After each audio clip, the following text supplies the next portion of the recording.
Welcome to Construction Genius, and today we have a special episode. It's a solo show where I am going to be breaking down the Netflix culture document. It's called The Best Work of Our Lives.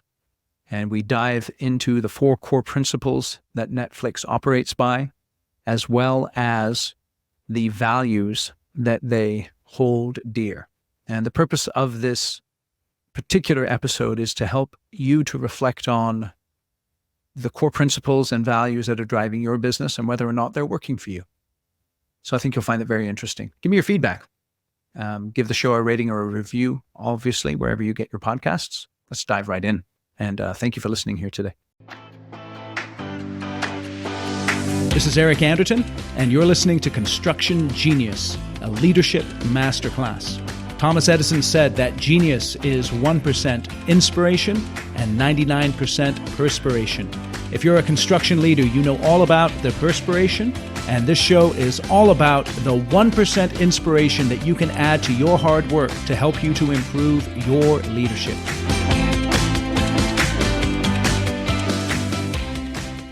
Welcome to the live stream, and we are diving in today to the new Netflix, or the updated Netflix culture document. It's called Netflix Culture, the Best Work of Our Lives. I think it's really important as folks in the construction industry to look outside of our industry to see how other companies are managing, leading, expressing, developing their cultures. And so what I'm going to do in this live stream is take time to read through this document and comment on it as it relates to the construction industry. And you might think, well, Eric, why are we looking at Netflix? What does that have to do with construction? It doesn't directly have to do with construction, obviously, and what they do, but it's the people side that we're interested in, right? Because people are people, whether they're in construction or whether they're in entertainment. And what can we learn from what Netflix is doing with their culture that can help us to improve or develop our cultures? Or perhaps what could we look at in terms of what Netflix is doing and say, no, that does not work for me and for my organization. All right, let's dive in. I'm going to start reading it, and then I'll comment on it as we go through. At Netflix, by the way, the title of the document, Netflix Culture, the Best Work of Our Lives. All right. So at Netflix, we aspire to entertain the world, thrilling audiences everywhere. Okay, so they have a big, hairy, audacious goal, you could say, to entertain the world. What's important is that they're clear on what they're trying to do. How clear are you on what you aspire to in the company that you work with, in the company that you lead and the company that you manage? How clear is your company on that? To do that, we've developed an unusual company culture focused on excellence and creating an environment where talented people can thrive, lifting ourselves, each other, and our audiences higher and higher. And you might read that and say, blah, blah, blah, blah, blah. And it's true. Any document like this, any cultural statement that you're making is definitely a bunch of blah, blah, blah, unless it's actually implemented in the way that you run your business. It's interesting, as we go through this document, there is no clear or definitive definition of excellence, but what I think you'll find is as you go through the document, that excellence is expounded upon, what that excellence means. And it's interesting here where they want to create an environment where talented people can thrive. And I'd like to say this, is that the success of your company is directly related to your ability as the leader of your construction company to allow, to develop a place where talented people can thrive. Okay, let's go back to the document. This document is about that culture, which is based on 4 core principles. Number 1, the dream team. We aim only to have high performers at Netflix, people who are great at what they do and even better at working together. Notice the tension right there. Not only great at what they do, but good at working together. So think about every single person in your organization. They have to have technical skills, but they also have to have relational skills. Construction is a team sport where you have to have folks who understand the technical aspects of the business, but also are able to work not only internally with people, but externally with subcontractors, general contractors, clients, industry partners. Number 2, people over process. This is interesting for construction companies. You get better outcomes when employees have the information and freedom to make decisions for themselves. We hire unusually responsible people who thrive on this openness and freedom. Obviously, in construction, having good processes that your folks execute is tremendously important. And yet, it is also important to give your people a degree of freedom in executing those processes in the real-time situations that they're in. Now, you may make more of an emphasis on process over people, and that's perfectly acceptable. I'm not presenting this to say that you must take on what Netflix is doing, but I think you should think about how they position themselves in terms of people over process, and we'll get more details on that as we go through this. Number 3, uncomfortably exciting. To entertain the world, we need to be bold and ambitious. That means embracing the thrill of what's next, even when it's uncomfortable. Now, you may not want your people to be that bold or perhaps that ambitious. You need them to deliver projects safely, efficiently, with good quality and good schedule adherence. And yet, at the same time, you have to be able to innovate the way that you're doing work so that you can continually respond to market needs and be getting better as a company in the way that you execute projects. And that leads us to number 4, great and always getting better. We often say Netflix sucks today compared to where we can be tomorrow. We need the self-awareness to understand what should be better and the discipline and resilience to get there. And later on in the document, they'll dive more into that idea of self-awareness. And that's critical. You as a leader need self-awareness, and your people need self-awareness. And as a result of that, an understanding of where perhaps you fall short in the way that you're executing your work, or the way that you're communicating, or the way that you're taking care of your customers, or the way that you're developing new business. Self-awareness is really important. Okay, back to the document here. While we don't always live up to these principles, most people who join Netflix are pleasantly surprised by how great their colleagues are and the way we empower people at every level. As our business grows and evolves, our culture and this document will too. What won't change is our focus on excellence and our determination to ensure that Netflix remains a place where great people can do the best work of their lives. I just want to stop right there. Is your company a place where great people can do the best work of their lives? I tell you, it's tremendously challenging to develop a company like that. It requires a great deal of discipline, a great deal of commitment, and a willingness to be fanatical in finding the right people for the right seats in your organization. Okay, back to the document. If this sounds exciting, you'll probably love it here, but Netflix is not for everyone, so please read on. Now, keep in mind, Netflix is in the technology world. They're also in the creative world. And you can imagine the tremendous amount of competition that exists for both people who are capable with technology and capable with the creative aspects of their business. Just like in construction is tremendously competitive in terms of attracting, retaining, developing talented people. But you must be willing to not only attract talent, but to clearly state what your company is all about, and therefore repel the wrong people from your organization. That's one thing I like about what Netflix is doing here. They're making this statement because they want to make it clear that Netflix is not for everyone. It's not the place for everyone to work. Okay. Now we're going to dive into a little more detail on each one of these core principles. The dream team. We believe that what makes a fantastic workplace isn't a great office or free meals and massages, although we have some nice perks. It's the people. Imagine working alongside stunning colleagues who are great at what they do and even better at working together. And again, I think there's some tension there. You know, in construction, there's those operators, let's say, who are kick-ass operators. They're technically brilliant, but they're a bit prickly and hard to be around. And if you're going to embrace the Netflix way of doing things, you're going to say, we not only want people with technical skill, but we want people who can work well together. Now, you may choose in your company not to do that, and that's perfectly okay. I'm presenting this to you as food for thought, right? Okay, back to the document. It's why we model ourselves on a professional sports team, not a family. Families are about unconditional love. They can also be dysfunctional, as anyone who's watched Ozark or Wednesday knows. I'm a little familiar with Ozark. I have no idea what Wednesday is, but it's a true statement here.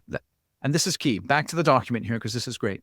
Professional sports teams, on the other hand, focus on performance and picking the right person for every position, even when that means swapping out someone they love for a better player. This right here, I think, is one thing that every single company should embrace. We are not a family. We are a business. We are in business to make money, to serve our customers. And with that in mind, having that professional sports team mentality is an excellent way. Because if you think of your business in that way, you don't care where the talent comes from. Because all you want to do is win. All you want to do is build your projects on time, on budget, with high quality, killer safety, and develop long-term relationships with people. And it doesn't matter the background or the ethnicity or any such thing like that in terms of who you're going to bring on. You're only going to bring on the best people, and you're never going to settle until you develop that team. And once you have that team, you're going to keep pushing that team to continue to perform at the highest possible level. Back to the document. While every member of our dream team has different skills, we look for common strengths that make us better together. These are the values we value. Now, what do we mean by values? Values are simply ways of behaving that are observable. Okay? And if you're going to be effective in defining your values and then enforcing your values, you have to be able to sit down with your core team and ask, how is it that we behave? What are those values that we have that are non-negotiable? In other words, you must behave in these ways if you're going to work in our company. Let's dive in a little more detail. First one, selflessness. You are humble when searching for the best ideas. You seek what's best for Netflix, not yourself or your team. You take time to help others succeed. Now, this is tremendously challenging in a lot of construction companies. We compete between project teams. We compete between divisions. Construction's really competitive. And though a lot of our competitive fire should be saved for our actual competitors, sometimes it's seen within an organization, and that can be detrimental. And so you should always be looking for people who seek what's best for the organization, even if it may deter or detract from what their particular team is trying to achieve and accomplish. So in other words, let's say you have a foreman, and you want that particular foreman and his crew on your project, and someone else is competing for them. And so you get together with the project manager or the superintendent, and you decide what's best for the organization right now. Who really needs that crew right now? And sometimes you're willing to take the hit for the betterment of the organization. Now, if people are going to be willing to take hits for the betterment of the organization, they have to know that that will be acknowledged by upper management. And that will be recognized, and that will be taken into account when folks are being evaluated. Okay, back to the document here. The next one is judgment. You look beyond short-term fixes in favor of long-term solutions. You make wise decisions despite ambiguity. You use data to inform your intuition. I love that. Okay, so we're playing long-term games with long-term people. And in construction, we have a bunch of data, which is excellent. And we have our intuition, and we're marrying those two to figure out what's going on in our with our projects, what's going on in our relationships, what's going on in our organizations. We have intuition and we have data. Next value is candor. You willingly receive and give feedback. You are open about what's working and what needs to improve. You admit mistakes openly and share learnings widely. There's so much in here that's tremendously beneficial. If you make a mistake, and you as the leader of your construction company, you have to be the one who raises your hand first if you made a mistake and admit it quickly. Okay, and this is really important for your project teams. It's really interesting. You might get a project manager who hoards particular information instead of sharing information or sharing ideas or sharing techniques. And you must create a culture by hiring people who are willingly sharing learnings widely throughout the organization because they have the company's best interest in mind. Next one is creativity. You welcome new ideas. You are passionate and persistent in pursuit of more innovative solutions. You value artistic expression. Now, you may not value artistic expression in your construction company, but you are welcoming new ideas and you are always looking for innovative solutions. Courage. You are vulnerable in search for the truth. You are willing to risk failure or challenge the status quo in the pursuit of excellence. So when I think of risking failure, obviously you want to mitigate that in construction because failure can be tremendously costly financially and also safety-wise. So take that with a grain of salt. But this idea of challenging the status quo, I think, is very important. If you're stuck in, we've always done things this way in our company, then it's always great to bring in new people who are willing to challenge that status quo and perhaps come up with new ideas for the way a project should be executed. Hey, this is Eric. As we are in the middle of this discussion about Netflix and their culture, I want to remind you about my book, Construction Genius. Effective, hands-on, practical, simple, no BS leadership, strategy, sales, and marketing advice for construction companies. Go out to Amazon, another great company, and purchase 10 copies for yourself and your leaders. Shoot me an email, and I'll come in and do a free 1-hour training session, question and answer session about the book with your leadership team. And all you have to do is spend under $200. 10 copies times $19.95, according to my tremendous math skills, is under $200. That session I would normally charge $3,500 for. And for you, it's under $200. So go out, get the book. It's a killer book. I know you'll love it. And now back to our discussion about Netflix.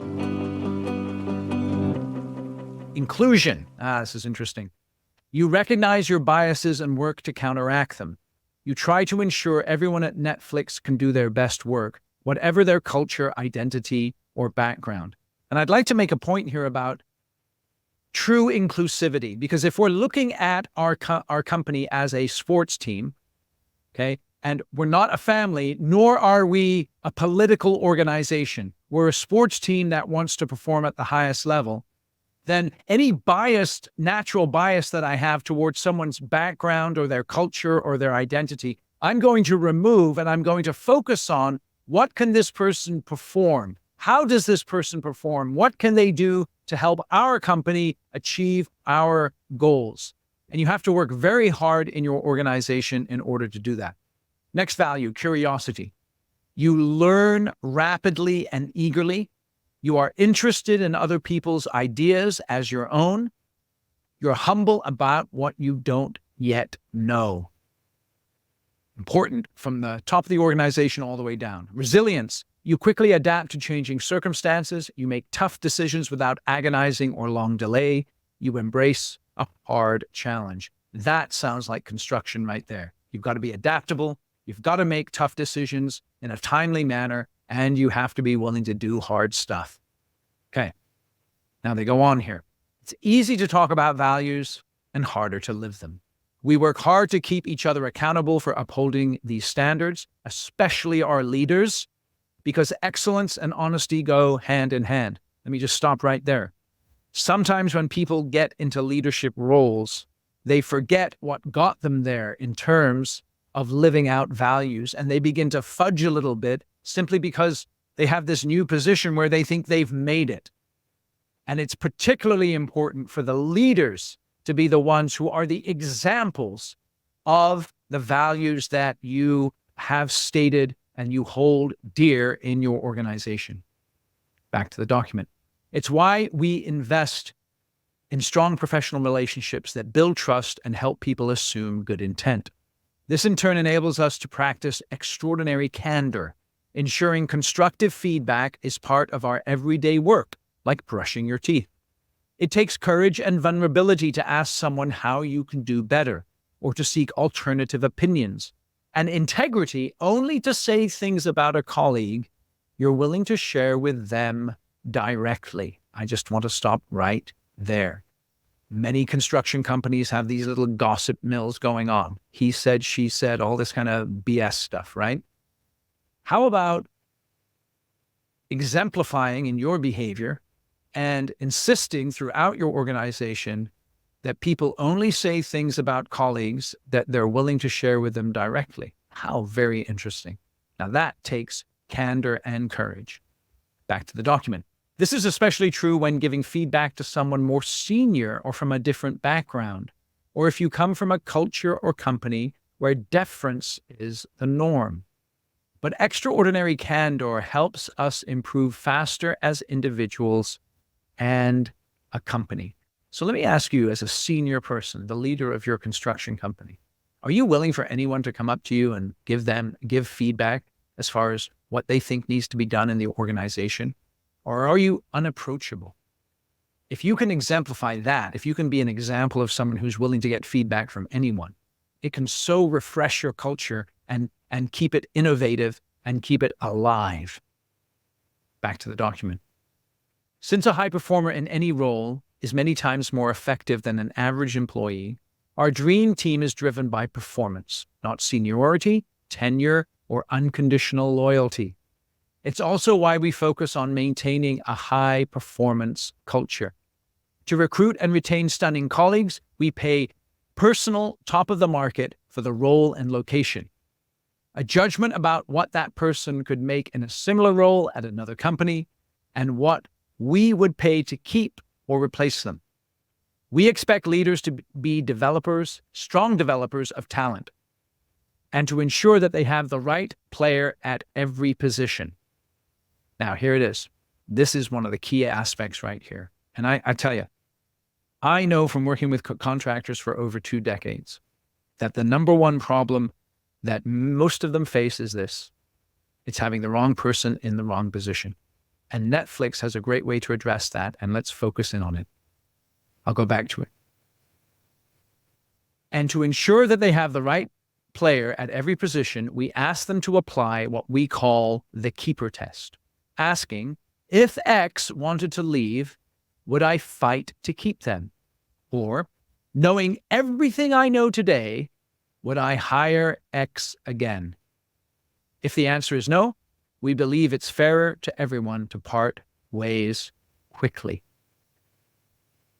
I tell you, if you take on that mentality, that keeper test, think about the person that you're struggling with most in your organization right now. They may be talented.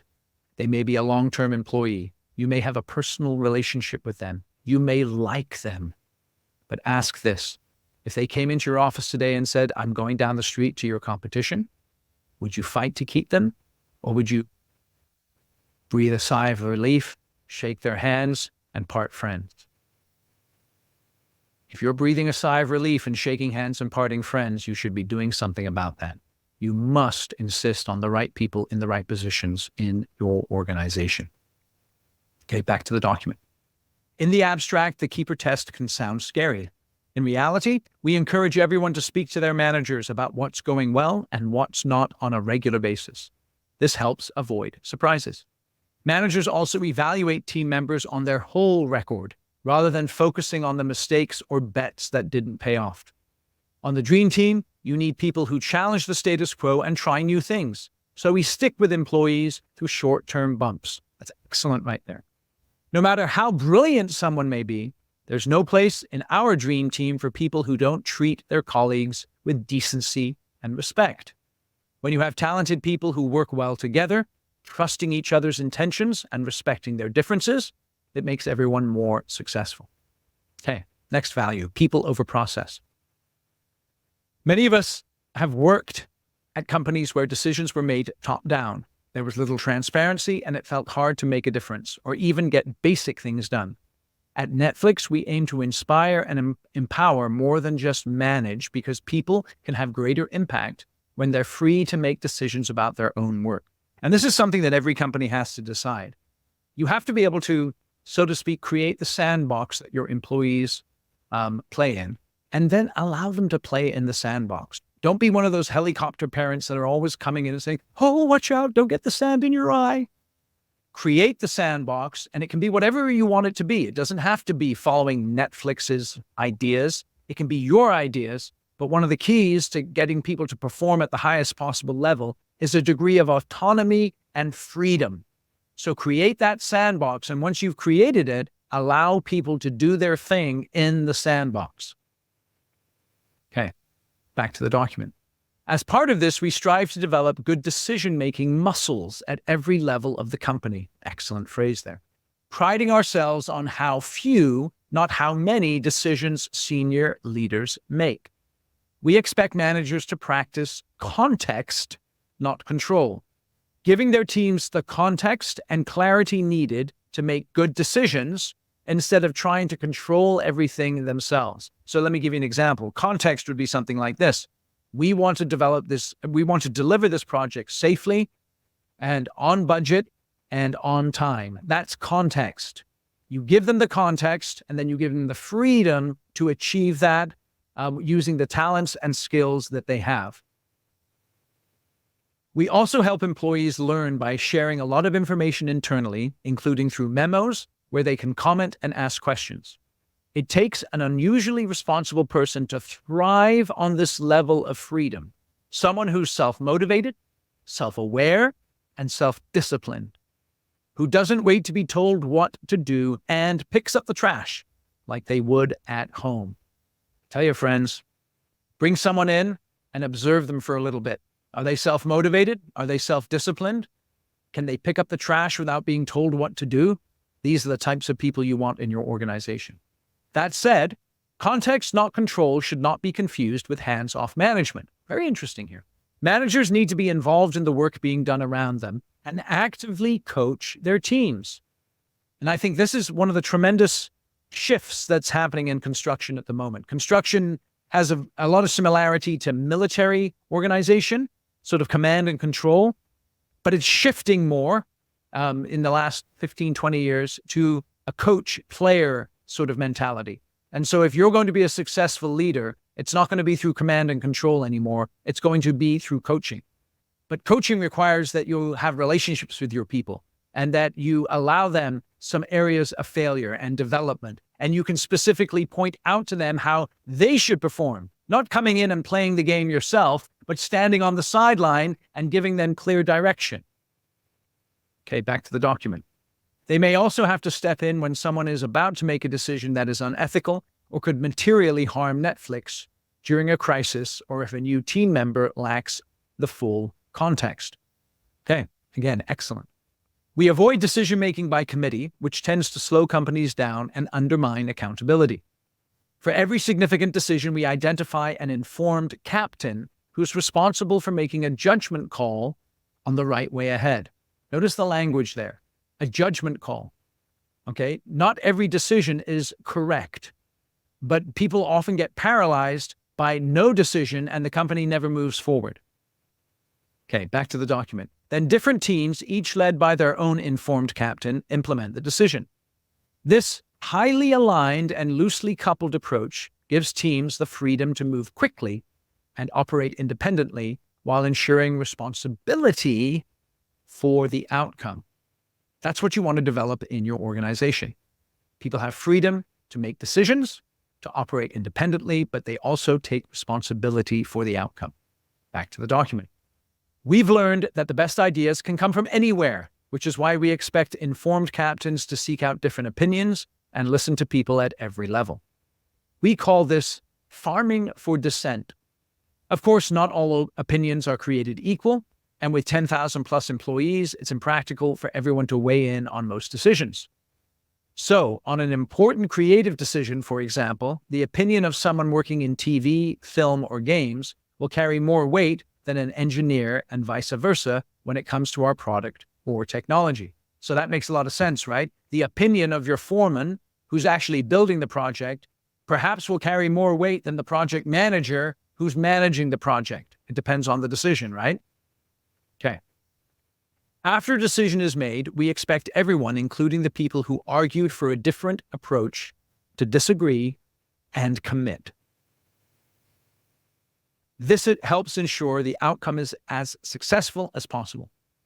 Afterwards, when the impact is clear, the informed captain should reflect on their choices, what worked and what didn't, so everyone can learn how to do better next time. So you see the cycle there, right? So we make a decision. If you disagree, you commit. The decision is executed. And then whatever the outcome is, we learn from that decision. So there has to be that degree of humility and willingness to work together to understand that my decisions, my ideas may not be implemented. And whatever idea is implemented, I am going to commit to it. And then the people whose idea is chosen, they have to be willing to receive feedback on the outcome of that idea and how well it was executed and what could be done better. Okay, back to the document. Launching a game, TV show, or film, running a marketing campaign, managing compensation, and closing a quarter all take process. And companies need strict rules against things like harassment, marginalizing colleagues, leaking company information, or insider trading. But we work hard to keep rules at Netflix to a minimum and ensure any process is good, simple, efficient, impactful. Just let me stop right there. Think about all the processes you use in your organization. Are they simple? Are they efficient? Are they impactful? And are they focused on doing what you need to do to succeed as a construction company, which is to win work with the right clients in the right locations and the right project types, and then build those projects on time, on budget, with high safety and high quality, okay? Think about all of your processes and make sure that they are simple, efficient, and impactful to that end. Back to the document now. Our vacation policy, for example, is 2 words: take vacation.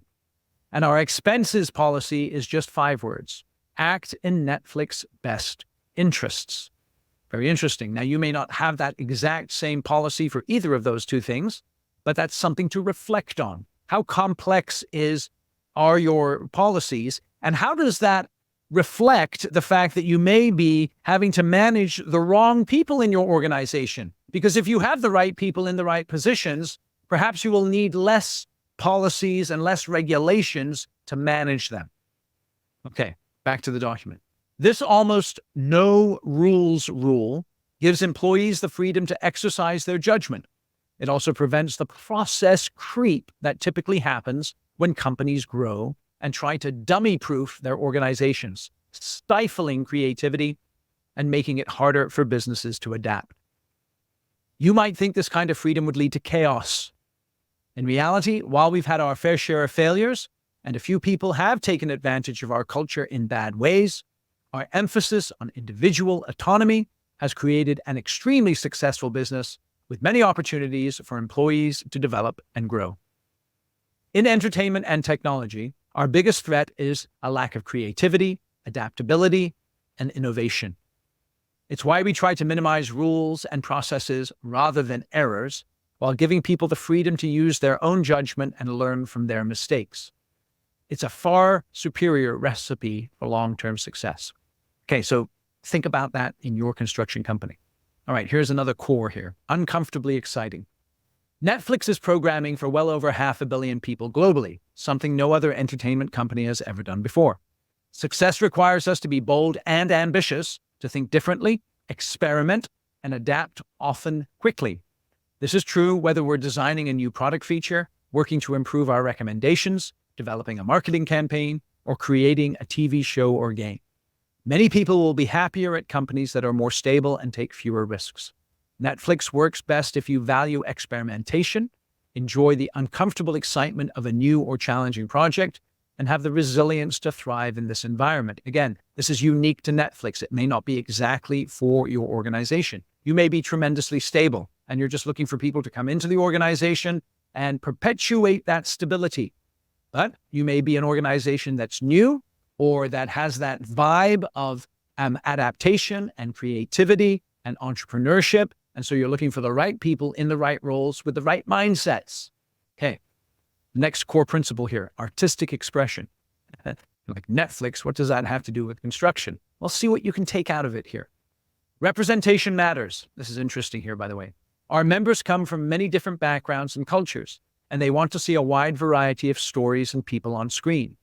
This diversity is wonderful, and it can create real tension since we all have such different views about what's acceptable and what's harmful on TV. While every show, film, or game is different, we approach them with the same set of principles. We support the artistic expression of the creators we choose to work with. We program for a wide variety of audiences, cultures, and tastes, and we provide ratings, content advisories, and parental controls in multiple languages to help members choose what to watch or play. As employees, we support these principles, even if some stories run counter to our personal values. And we understand that depending on our roles, we may need to work on TV shows, films, or games we perceive to be harmful. If you find it hard to support the breadth of our slate, Netflix is probably not the best place for you. It's very interesting, right? Netflix does a variety of different entertainment, has a variety of different entertainment options with a variety of different entertainers. And that can offend some people, okay? It's interesting. You have to be willing to be offended if you're going to work at Netflix. Now, in your company, that may not be the case. But the point is, what Netflix is doing here is they're being very open about what it means to work at Netflix. And because they're not afraid to repel the wrong people, and they're also focused on attracting the right people. So that's why you have to be able to identify your core principles and stand by those core principles so that you can do exactly the same. Because if you're committed to excellence, if you're committed to having a tremendously successful company that you can perpetuate for a number of years, it's going to require you attracting the right people and repelling the wrong people. Okay, next core principle. Great and always better. Netflix has come a long way since we mailed our first DVD in 1998, but we're nowhere close to where we want to be in the future. So that's very interesting. How long have you been in business? How stagnant are you right now, perhaps? How complacent are you because things are going so well?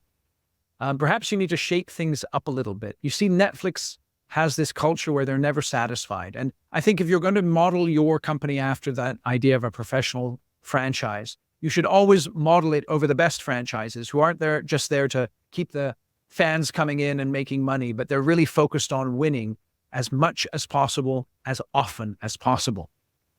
Okay, back to the document. It's why we care so much about the dream team, putting people over processes and creating an environment where everyone feels a sense of responsibility to make us better. We believe this approach is the surest path to excellence and long-term success. It's also why we constantly seek to improve our culture, not preserve it. Very interesting, huh? Every new employee helps shape how we work, finding new ways to accomplish more together. So that's interesting because if you're clear on the types of employees that you want, and you're attracting the right types of employees, then you're perfectly happy that they help to shape the way that you work. And you're perfectly happy that they're coming in with new ideas or different ways of looking at things because those are the people that you're looking for. Okay, back to the document. This creates a better experience for our members, employees, creators, and partners, which in turn propels our long-term growth and success. It's how we entertain the world and build a wildly successful business. Good question for you to ask yourself. How do you define success, and is your business wildly successful? If it's not wildly successful, what you have to look at is the technical proficiency of the people that you have in your organization and the cultural fit of those people. Do you have the right people in the right position in your organization? Do you even know what those core principles are that drive your business that you use then to attract the right people and repel the wrong people? If you haven't gone through that exercise yet, you definitely have to do that. Okay? All right, back to the document. We're almost done here. As he has, since our first cultural deck was written in 2009, the author of The Little Prince, I can't pronounce his name, but it's Antoine de Saint-Exupéry or something like that. The author of The Little Prince shows us the way. If you want to build a ship, don't drum up the people to gather wood, divide the work, and give orders. Instead, teach them to yearn for the vast and endless sea. Now, that may sound a little hokey to you. It sounds a touch hokey to me. But the point is there's this idea of aspiration that people have. And you must marry people's technical skills and their people skills with a sense of aspiration. And what is the aspiration that is really driving your organization? The aspiration of Netflix is to entertain the world. Now, your aspiration may be to simply build great projects for the right clients in the location that you're in, and that's perfectly acceptable. But understand your aspiration. Understand the types of people that you want to work in your organization. Understand the technical skills that they have to have, and insist on bringing in the right people and putting them in the right position. And then finally, let me just end it by saying this. Take that sports team approach. It doesn't matter people's cultural background. It doesn't matter their political affiliations or anything like that in your organization. What matters is that they can ball out, that they're willing to come in every day and work tremendously hard to acquire the right projects with the right clients in the right locations, and then build those projects on time, on budget, safely, with tremendous quality, so that you can continue to perpetuate your business moving forward. All right. Now, that was a lot of fun. I had a lot of fun doing that. I hope you had a lot of fun listening, and I appreciate you taking the time, and I hope you have a tremendous day. Hey, this is Eric. Thank you for listening. And we are going to link in the show notes to that Netflix culture document so that you can review it, consider it, think about how it may apply or not apply in your organization. Give the show a rating or a review wherever you get your podcasts. Share this episode with others. Shoot me some feedback, eric@constructiongenius.com. What did you like about this episode? Should I do more like this, where we break down companies' cultures and think about how it might apply to our business and our businesses? Anyway, thanks again for listening. I'll catch you on the next episode.